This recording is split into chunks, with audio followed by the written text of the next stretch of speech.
नमस्कार। आज हम आप सबके सम्मुख प्रस्तुत हुए हैं त्रिपथगामिनी भगवती गंगा के विषय में कुछ प्रमुख जानकारियां लेके।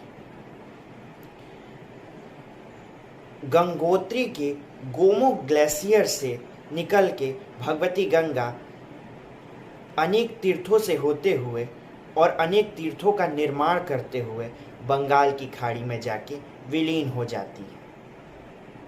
अच्छा, भगवती गंगा को त्रिपथगामिनी की संज्ञा क्यों दी गई है?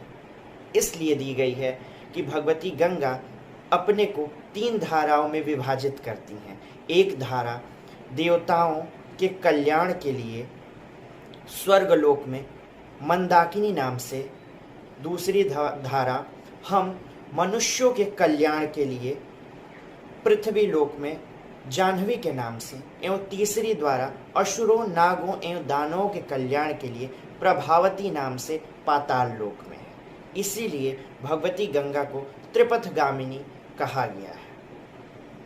भगवान शिव के जटा में रहने के कारण गंगा जी को जटा शंकरी कहा गया है। भगवान विष्णु के नख से निकलने के कारण भगवती गंगा को देवपगा कहा गया है। और भागीरथ जी द्वारा पुनः गंगा जी को पृथ्वी पर लाने के कारण भगवती गंगा को भागीरथी कहा गया है। अनेक प्रकार के गंगा जी के नाम हैं। गंगा सहस्त्र नामावली में अनेक नामों का जिक्र किया गया है और उनका भावार्थ बताया गया है। बहुत से लोगों ने हमसे पूछा, ये गंगा सप्तमी क्या होता है और गंगा दशहरा क्या होता है? ज़्यादातर लोगों को गंगा दशहरा ही त्यौहार पता होता है। गंगा सप्तमी के विषय में बहुत कम लोग जानते हैं। तो जानिए कि गंगा सप्तमी वो त्यौहार है, वो पर्व है, वो तिथि है जिस दिन भगवती गंगा का प्रादुर्भाव हुआ था, प्राकट्य हुआ था। वैशाख शुक्ल सप्तमी के दिन भगवती गंगा का जन्म हुआ था। और गंगा दशहरा वो पर्व है जिस दिन पुनः भागीरथ जी ने पुनः भगवती गंगा को पृथ्वी पे अवतरण होने के लिए विवश कर दिया था। तो जिस दिन भगवती गंगा का दोबारा पृथ्वी पे प्राकट्य हुआ था, आगमन हुआ था, उस दिन को गंगा दशहरा पर्व के रूप में पृथ्वीवासी मनाते हैं। भगवती गंगा का पूजन अर्चन करते हैं। गंगा दशहरा वही तिथि है जिस दिन राजा सगर के 60,000 पुत्रों के मुक्ति के लिए भगवती गंगा को भगीरथ जी अपने कठोर तपस्या से प्रसन्न करके पृथ्वी पे पुनः ले आए थे।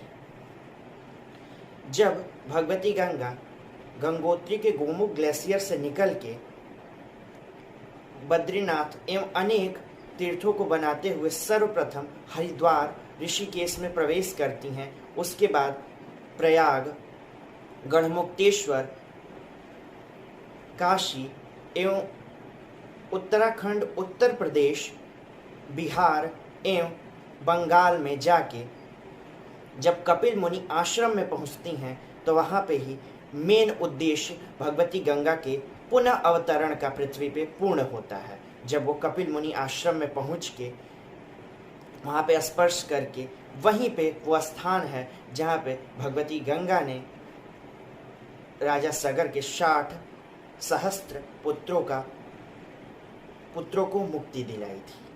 वहीं पे भगवती गंगा का उद्देश्य पूरा होता है और वो बंगाल के खाड़ी में जाके विलीन हो जाती हैं, समा जाती हैं। भगवती गंगा वो अविरल धारा है जो तीनों लोक में बराबर रूप से विभाजित होके देवताओं, हम प्राणियों एवं असुरों एवं नागों के कल्याण के लिए अविरल एवं सुशुद्ध प्रवाह के साथ प्रवाहित हो रही हैं। भगवती गंगा की इस दिव्य द्रव धारा को हम समस्त पृथ्वीवासियों को संरक्षित करना चाहिए। भगवती गंगा वो पवित्र संस्कृति एवं आध्यात्म की जननी है जो अन्य देशों में नहीं है। हमारे भारतवर्ष का ये सौभाग्य है जहाँ पे अनेक पवित्रतम नदियों के साथ भगवती गंगा अपने अविरल रूप में आज भी इतने प्रदूषण के बाद भी अपनी धाराओं से अनेक भूमियों को उर्वरा एवं सिंचित करती आ रही हैं। इसीलिए तो कहा गया है कि भारत की जीवन रेखा है गंगा। इस गंगा को संरक्षण करें, इसके सांस्कृतिक, आध्यात्मिक एवं पौराणिक महत्व को जानते हुए इसके संरक्षण में अपना थोड़ा भी योगदान दें। इससे भगवती गंगा की अविरलता वैसे ही बरकरार रहेगी। तब तक के लिए जय गंगा मैया, जय गंगा मैया, जय गंगा मैया।